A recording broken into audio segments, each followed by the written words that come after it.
Welcome back, story lovers, to another chapter of Your First Story. We've got 5 more tips for you, so grab that pen and coffee. We're diving in.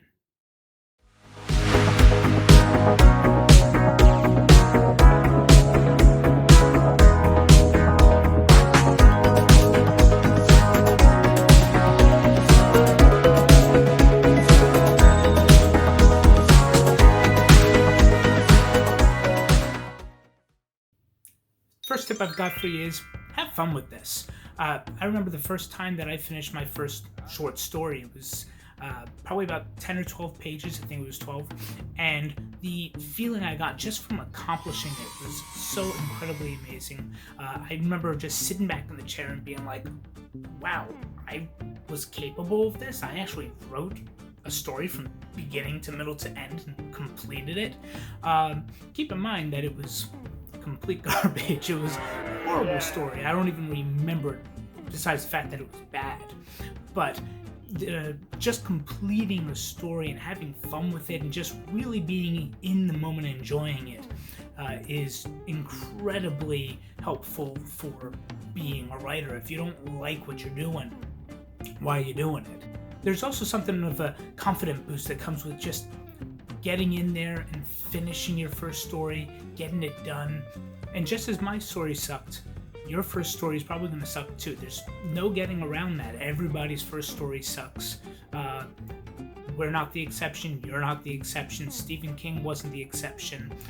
His 4th book was his first one published, and that's after having a long time of writing under his belt already. So just have fun with it. Sit down, write that story, bang out that first from front to end, and use that as a bouncing board of, yeah, you know what, I can finish this, I can do this, and then go write that second story. That ties into our second tip, which is your first draft sucks. Everybody's first draft sucks. It's just the rule of the game. That's not really what you need to be focusing on, though. Don't worry about getting that perfect draft out first shot. Oh, I got this thing, I wrote it one go, and now it's going to get published. No, it's not. Not without serious revision. We're going to talk a lot about the revision process later on. Don't worry about that right now. But the first draft is really just getting your ideas on the page, getting your characters, your thoughts, your concepts, the world in general on the page, and really coming up with a bare bones skeleton of what your story actually is. The process of writing that first draft is really where you learn what your story is going to be about. I know that quite often with me, I don't really know what my story is about until I'm about 3/4 of the way through the story, and then towards the end I'm like, I know exactly what the story is leading to. Now in revision I need to go back and make it look as though I knew that all along. And that's the thing. Tip 3, what about the end? Well, what about it? There's a couple of ways to actually there's quite a few ways, but there's a couple of major ways to go about writing your first story, or any story really. And that's, should I write from the beginning knowing what the end of my story is going to be, or should I write and just see what happens? So and of course there's a mixture that you can put into this as well. For example, when I write a story, I sometimes have a general idea of what my ending is going to be, but I don't marry myself to that ending.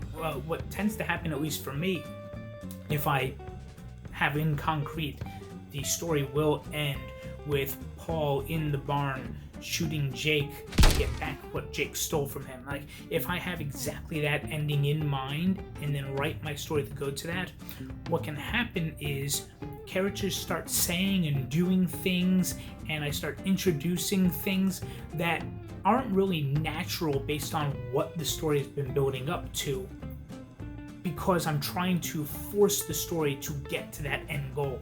So for example, while I'm writing, if I'm writing Paul, and Paul, as I'm writing him, turns out to be this happy-go-lucky guy, but he needs to say something that's totally out of character because I really, really need that to move him into the barn later on, then that's just going to come out as not authentic, disingenuous to the character and story, the reader is probably going to call BS on that. So instead, I tend to have a general idea of the ending in mind sometimes, and then let the story progress. If the story ends up taking me in a completely different direction, that's okay. That's where the story wants to go. And sorry, that's my dog in the background. I don't know if you can hear that or not.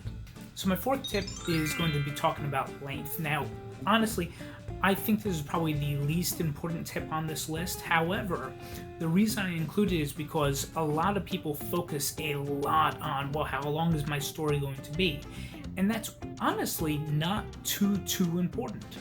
So it's on the list because you think it's important, and it's not. A story should probably be as long as it needs to tell the full story and not a word more. If your story ends up being 500 pages because it needs that much space to take care of all the different intricate plots, and keep in mind your first story should probably not be 500 pages, but if it needs to be that long because that's how intricate the story is, have at it. But don't have 501 pages just because you want to add another page. On the other hand, if your story is done, completely done, and told the whole entire story after 200 words, then congratulations, you have a 200-word story. And there's actually a big market for that, so not a bad thing. My last tip is going to be about plot. So this is the structure that comes into your story. And for your first story, considering that I would suggest writing a short story for your first story, then you're probably going to have one plot line. Now, a plot line is simply the trajectory of your story. Character starts with a problem, or a problem is introduced. Character goes through their character arc or story plot to try to correct or rebalance what it is that caused the issue. And then by the end of the plot, they're either going to succeed or fail to correct that issue. This comes into tragedy versus comedy. A lot of people think comedy means humor, haha, funny. But comedy simply means that there is a return to normality in the story. Tragedy means that the character's world stays out of balance, stays out of normality. So your plot is going to be a character's attempt to return the world to normality. And along this plot line, we're going to have, there are several plot points, 7 major plot points really, but we're going to focus on 3 for your first story. The first one of these plot points is going to be the inciting incident. This is going to be the thing in your story that sets everything in motion. So in your story, let's say you have a married couple and they have a stillbirth, so they lost the baby. That could be your inciting incident, or perhaps you start the story after that, so that's sort of the background information. The inciting incident could be something along the lines of they receive a letter in the mail one day advertising for a service that can reanimate your lost ones to life again. And so one of the couple, and the wife or the husband, or one of the wives, one of the husbands, whatever, one of them decides, you know what, we are doing this. I want this to happen. I want my baby back. And the other one is very much against it. What happens next? Whose story is this going to be? Is it going to be following the person who wants to take up this services offer? Is it going to follow the person who's desperately against it? Is it going to be a dual focus where it's following back and forth both of them? I would not suggest that for your first story. However, that can be incredibly interesting. And you know what? Your first story is not going to be perfect. Your last story is not going to be perfect either. But especially your first story is really getting in there and seeing what writing a story is all about. So you know what? Why not experiment if you want to? Have fun with it, going back to that tip. The next plot point that we're focusing on is going to be the climax. So we're skipping past a bunch of plot points, and on this line, if the inciting incident, if the line starts here and your inciting incident is around here, and then this is the end of your plot line, somewhere around here is going to be your climax. So this is where your character either succeeds or fails to return their world to normality. So in this story concept with the married couple and the service for reanimating their stillbirthed baby, this is going to be where either, depending on who you're following, the wife, husband, whoever, they either succeed in convincing the other spouse to take up this service, or they convince the other spouse to not do it, or they fail in attempting. That's where this point is going to be. So everything is leading up to that point. Moving on from there, your third point that we're going to focus on is going to be your resolution. So if your climax is here, your resolution is everything that follows it.